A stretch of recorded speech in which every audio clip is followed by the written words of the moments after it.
Hey, Sab. Two-part question, just because we asked you the other night. They showed you yakking in the garbage in the fourth quarter. Was just not. You said it so nicely. Not feeling what was behind that. I don't know. I was just feeling like I was about to throw up and was calling for a garbage can.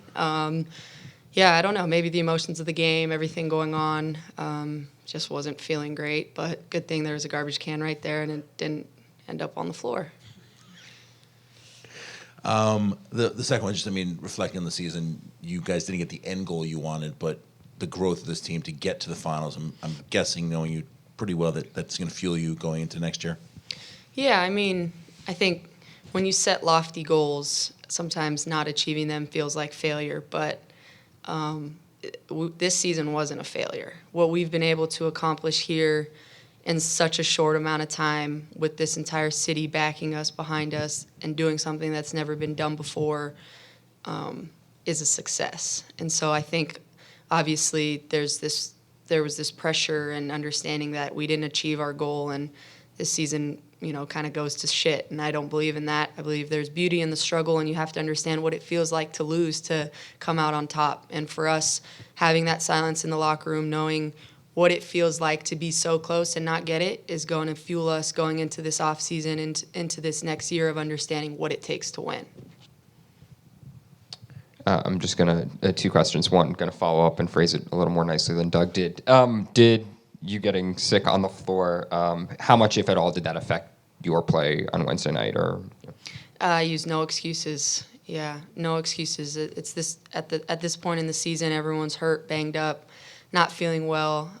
There'll be no excuses coming from me on whether that affected my game or not.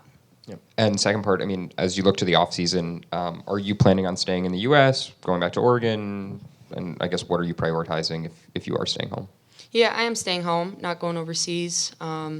Obviously going to be really busy with USA basketball and, doing a lot of training camps and, excited to continue to work on my game. I believe last year, having my first healthy offseason, being able to work on my game, I was able to come out and have the year that I wanted. And so this year I'm excited to be able to do that again and take my game to the next level. Seb, a couple-part question for this. The first one is just, there are a couple obviously significant free agents here with JJ and with Stewie. Now, Jonathan's agent, of course, Stewie, but I'm just wondering how much you plan to play a part in trying to make sure that JJ stays and also just in having those conversations about the way this team is built. Yeah, JJ staying is a key part of what we are building here and what we've built here.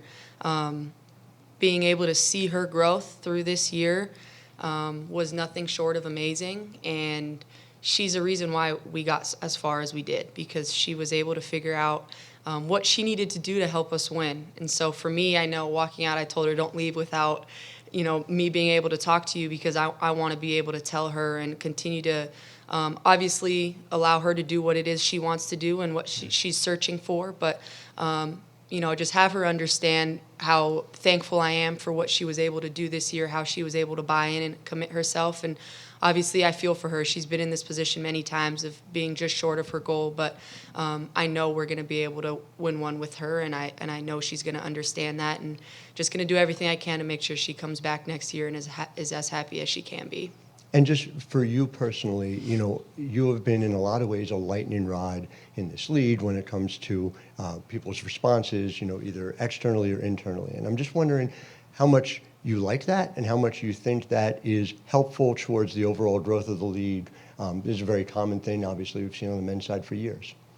Yeah, I'm always just going to be who I am. And I believe there's going to be a million people that try and tear you down, and a lot of people that are going to try and build you up. And I think for me, I've always just continued to be true to myself. Obviously, have a lot of support from the people that are in my circle and have believed in me. And, I've always believed in myself and have understood that it's all part of the process. And so I'm excited I was able to have the season that I had. All the growing pains, all the good and the bad, I believe has just made me the player I am, the person I am. And I'm excited to see how I respond to the adversity that I've faced this year and come back out on top. Thanks, I appreciate it. Hi, Sabrina. Just a couple here. First, this was your first WNBA Finals. I'm curious if you can explain to us what you learned when it comes to what it takes to be successful in a WNBA Finals. Then I have another. Yeah, I mean, it was a first for a lot of, for me. It wasn't just the finals, it was the semifinals. And there was a lot of firsts for me this year, and understanding that I'm 25 years old and still trying to figure it out. And I think giving myself grace through that process, but also holding myself to a really high standard. And now having those experiences under my belt, I understand what it takes to win at home, what it takes to win on the road, the adversity that you face, and how going into the playoffs is a new year. It doesn't matter what you did in the regular season, but having to take your game to the next level and doing whatever it takes to win at all costs. And so I believe going through this experience this year will shape who I am as a player, as a leader, going into this next season with high expectations of continuing to fight for a championship for New York. And also, I just wanted to get your response to something that Kelsey Plum has said about your team. She said, as much as they're a team, they're not a team, if that makes sense. They're really good individual players, but they don't care about each other. And you can tell in those moments they revert back to individual basketball. Just wanted your thoughts on that, just because of the culture you guys have built this season. You've talked about it. Yeah, I mean, that couldn't be further from the truth. I believe that I've never been on a team that's been more committed to one another than what it's been like this year. We had players from all over come together in such a short amount of time and commit to one another, commit to role changes to try and win. And for a team as new as we were with so many different role changes to come in and be in a finals is unheard of. And so obviously people are going to say what they want, but I believe us at the core understand the commitment that we had to each other to get to this point. And, I wouldn't have wanted to do it with anyone else. And I'm so excited that we had the team that we did and we bought into one another, because it's really tough to get to this point. And Vegas lost many before they were able to win. And so I think it's not losing sight of that's part of the struggle. That's part of figuring out what it takes to get on top, is having to lose. Sab, you mentioned, thank you for being with us, by the way. You mentioned the sting and the silence in the locker room. So for you, it's a game you love too. How do you balance feeling that sting, but also getting back to playing something that you love and that's helped you so much? And basically, when do you think you'll be back shooting in the gym? Another day or so. Yeah, I mean, I think it's just being one with your emotions in that time and not shying away from everything that you're feeling, making sure you're present with the hurt, the pain, what it feels like to lose, and being so close to understanding what it takes to win. But also understanding there was no regret. I left it all out there. I did everything that I possibly could. I was hurt in the first 2 games, didn't use it as an excuse. Wasn't feeling well in the third and continued to just push through. And for me, I can look at myself in the mirror and understand that I did the best that I could. And so obviously it was short of what my goals were and what our goals were as a team, but it's just understanding that it's back to work. It's going to last a couple days, and then now I'm looking forward to the next season and understanding that this offseason is going to be really big for me to continue to just work on my game. Hey, Sabrina, how are you? Good, how are you? So at the first week of training camp, you told me that one thing that you focused on in the offseason was just building your lateral quickness and strength to address getting to your spots quicker on defense. I know you said that you're going to be back in the gym soon. So what do you plan to work on in the offseason? And for this final series, was there something that you felt like you wanted to do personally that you were unable to do? Yeah, I mean, I think just working on my overall game, I think I've been able to see the improvement that I had from the three-point line from one season to the next, which was, I think the best shooting percentage that I've had from the three-point line. And understanding that I want to take that to the next level as well. Continue to work on my shooting ability from all three levels, 3-point line, in the paint, around the rim, but also trying to continue to work on my one-on-one game and use less of screens. I got trapped every single time I used a ball screen and had 2 or 3 people on me, and a lot of the times had to give up the ball. And so I want to continue to work on being able to attack in space and not have to use a ball screen, because then it allows me to go against one player instead of 2 or 3. Going off that, but thinking maybe more so on the leadership side, so much of what this team has been building culture-wise seems to really be predicated on people utilizing their voice. But I'm curious to get your take on what that looks like or felt like to you in practice as someone in the backcourt on this team this year, and what are some of the things in the offseason that you want to focus on from that perspective? Yeah, I'd say it's a little tough to work on the leadership part in the off season when you're not with your team, but I really lead by example, and obviously the way that I work, how hard I commit to my craft, coming in every single night and doing my job, taking care of business, and that obviously started in practice from the first day of training camp, making sure that I was a voice for those that needed it, continue to use my basketball IQ and my experiences to help a lot of those players that were just coming into the system and trying to figure it out. And so I believe with now a year under our belt with this new core group, we're going to be able to hit the ground running starting training camp next year instead of starting from scratch. Hi, Sabrina. Good morning. Thanks for being here. This year, every year's been kind of a roller coaster for you, but this year in particular, from a business perspective, from a personal perspective, and of course, from a basketball perspective, this might have been your busiest year yet. But yet, it was rewarding at the same time, too. So in the face of an exhilarating yet trying year, what would you say you've learned most about yourself as both an athlete and as a human being as well? That's a great question. I would say just how strong I am and what my purpose is. And my purpose as a basketball player and just as a person is continuing to stay true to myself, but also the legacy and impact that I can leave to a lot of young girls and boys who continue to look up to me and watch me.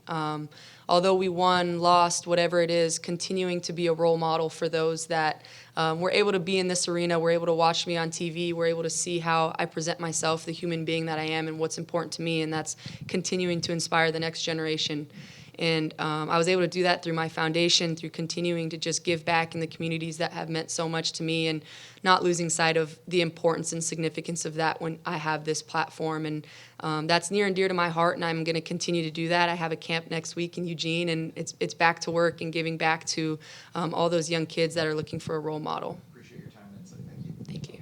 Hi, Sabrina. You already touched on this a bit in response to Jackie's question, but I wanted to build off of it. How would you describe the relationships that you've built with this group, especially in the moments that people maybe might not see on TV? Yeah, nothing short of amazing. There was no drama within this group. We bend, but we didn't break. And that was something that was a testament to our culture, what Sandy built here, the commitment of all of us as individuals was wanting to come together and make this thing work.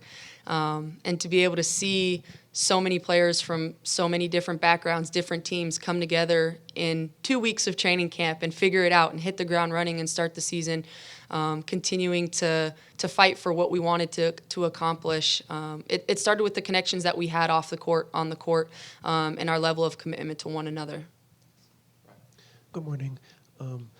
You've seen your role on the team has evolved a lot over your 4 years in the league, and this year in particular with all the new talent. You took on different roles this way as well. What do you think you learned the most about yourself throughout this process this season, and what do you think you'll be able to take from this year and build on in 2024 and beyond?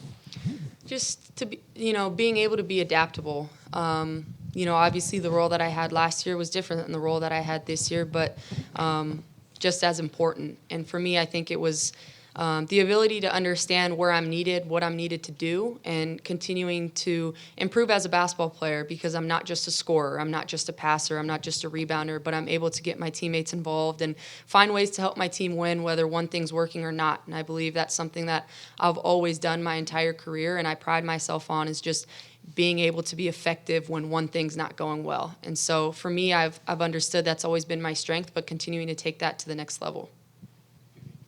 Hey, Sab, good morning. Thanks for being here. I didn't hear you earlier. Just wanted to clarify. You said you weren't feeling well game 3 and you were hurt for the first 2 games. Did I hear that correctly? Yes, What kind of injury was it? hip injury. Hip? Something that was it something you felt throughout the season or just coming into I the heard it in the postseason? Connecticut game.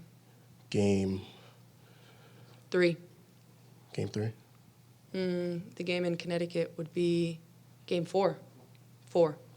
Then you told Ben earlier, you don't make excuses, but did it kind of hinder mobility, like on the court? Yeah, I had to get an injection before the game just to be able to play in those first 2 Vegas games. So obviously, not ideal, but it's just kind of what happens. And yeah, there's no excuse obviously, but yeah, I mean, I wasn't really able to walk, so it wasn't. Timing wasn't great, but I believe it taught me something, and it's all part of the plan. And gonna do what I can to continue to try and stay away from injury.